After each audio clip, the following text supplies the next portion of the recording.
on Showbiz Tonight. Also, they are couples in love, so how come they don't make love? Tonight, a revealing look at asexuality, why more and more people have no desire to have sex. It's not that I find sex distasteful, I would just find it boring. Can this type of relationship really work? Showbiz Tonight investigates live. Michelle, I'm AJ Hammer. There are certain things in life that you can live without. Ask people if sex is one of them. They will probably tell you they'd rather go without food or water. Well, that is not the case for some who see sex all around them in the world, but they choose to ignore it.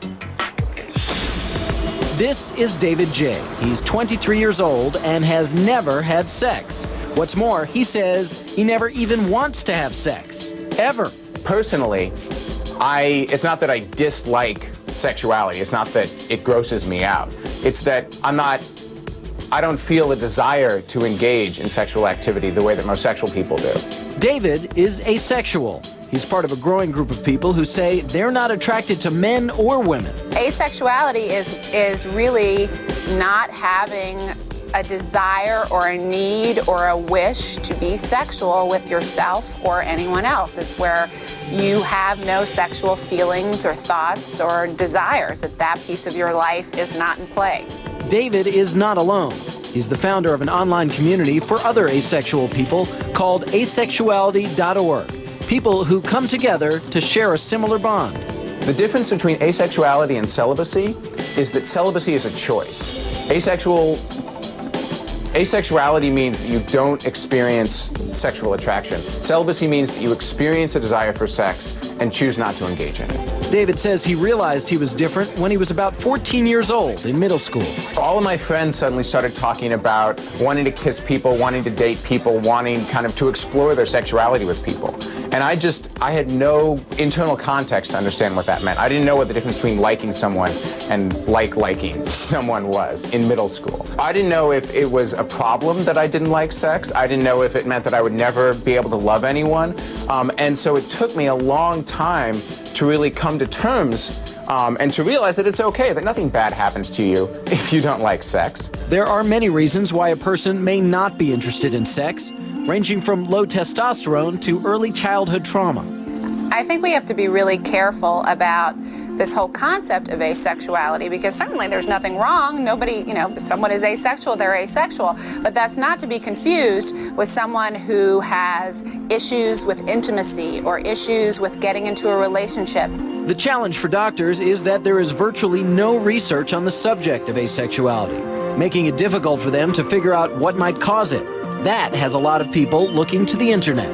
My fear is that a large proportion of the people who are going on these websites and now identifying as asexuals are just looking for an answer, when the answer may lie in therapy. Still, if someone is happy not having sex, who are we to judge?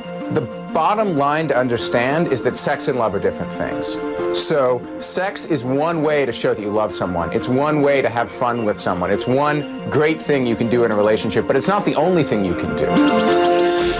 That was David J. He's the founder of Asexuality.org, and he joins us live from San Francisco. And joining me live here in New York, an asexual couple, a woman we are calling Jill and her boyfriend Paul, who have been dating since January. Welcome to Showbiz Tonight. I appreciate you all being with us. Thank you for having us. I know it comes as no surprise to you that people watch that piece, a lot of people, and they're just scratching their heads because they don't get it. And I'm sure you find yourself explaining it a lot. So how do you convince people, the two of you, how do you convince people that this is for real?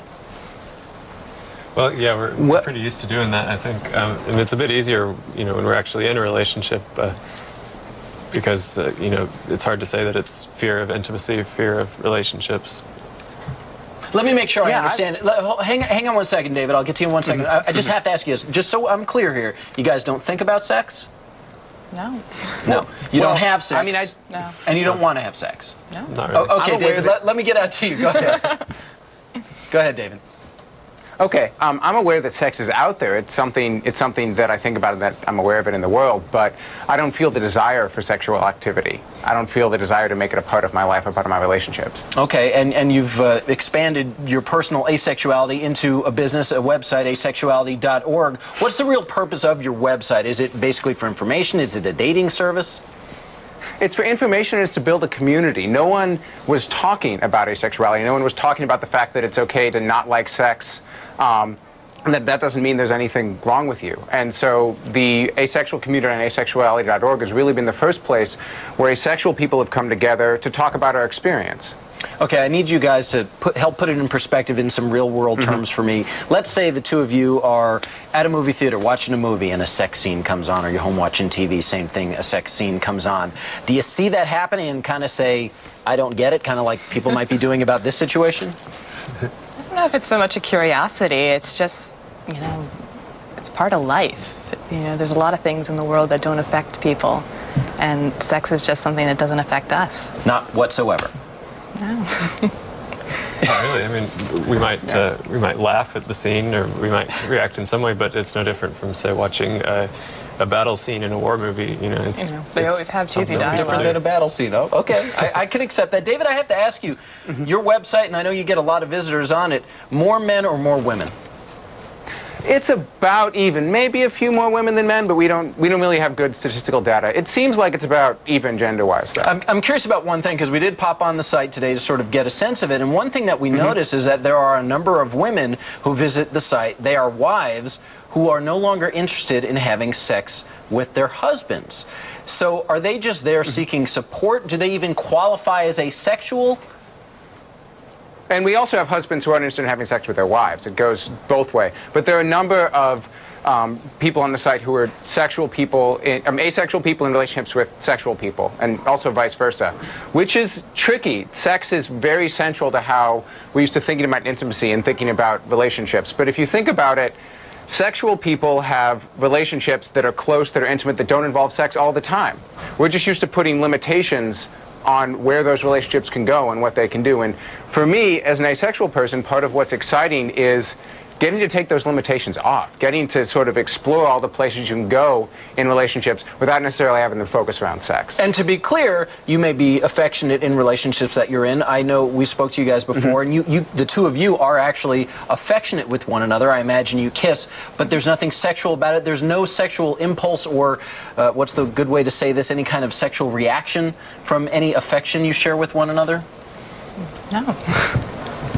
Not at all. No, I guess you could say there's something innocent about it, but, you know, I mean, that word's got kind of a purist connotation to it. It's just, you know, we're affectionate, we love each other, it's simple. David, when you heard the sex therapist that was featured in our piece there talking about the fact that she feels that it shouldn't be confused with people who may have fear of intimacy issues, what do you say to that? Because a lot of people may say, no, these people really just need to go and talk to a doctor.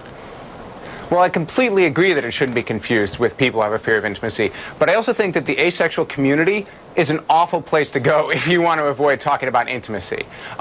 When people come to the asexual community, they don't just stop thinking about themselves. It's realizing that you're asexual is a huge, complicated process. There's a lot of stuff to figure out, like how you're going to be intimate with people, how, you know, we don't desire sex, but there's a lot of things we do desire. We have all the same emotional needs as everyone else. So how are you going to go about building a life without sexual activity that has all the things that you want in it? And I think because the asexual community is a place where that kind of discussion's going on, people who come to the asexual community who are looking to avoid things by not having sex can't do that. That's a different thing. Okay, so you guys, to be clear, Jill and Paul, this is not about abstinence. It's just of no interest to you whatsoever. No. That's exactly right. Okay, it's exactly, very intriguing, and I appreciate you guys sharing something very personal with us tonight. And I think a lot of people may still be scratching their heads, but you know, to each their own, and respect to all. Well, I encourage them to get on the website and check it out. All right, asexuality.org. Asexuality.org. David J in California, Paul and Jill here in New York. Thanks for joining us. Thank you.